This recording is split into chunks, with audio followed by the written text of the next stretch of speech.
கிருஷ்ணர் யார் வீட்டில் தங்கினார்னு தெரியுமா? கிருஷ்ணர் ஒரு முறை அஸ்தினாபுரம் போனப்போ கிருபாச்சாரியார், துரோணாச்சாரியார், பீஷ்மர் என பலரும் கிருஷ்ணரை வரவேற்கிறாங்க. அப்போ கிருஷ்ணர் பச்சை நிறத்துல இருக்கிற மாளிகையை காட்டி இது யாருடைய வீடுன்னு கேட்கிறாரு.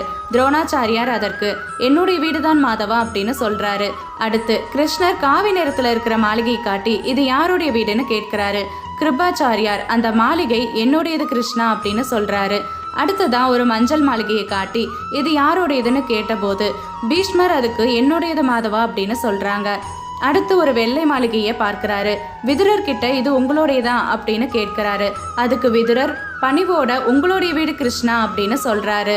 இதை கேட்டதுக்கு அப்புறம் கிருஷ்ணர் அஸ்தினாபுரத்துல எனக்குன்னு ஒரு காலடி மண் கூட கிடையாதுன்னு நினைச்சேன். இப்போ எனக்கு ஒரு வீடே இருக்கு. நான் ஏன் மற்றவங்க வீட்டில் போய் தங்கணும்? நான் இங்கேயே தங்கிக்கிறேன்னு விதுரர் வீட்டில் தங்குறாரு. எப்பவுமே என்னுடையது அப்படிங்கிற எண்ணம் இல்லாமல் அவங்க கிட்ட இருக்கிற எல்லாத்தையும்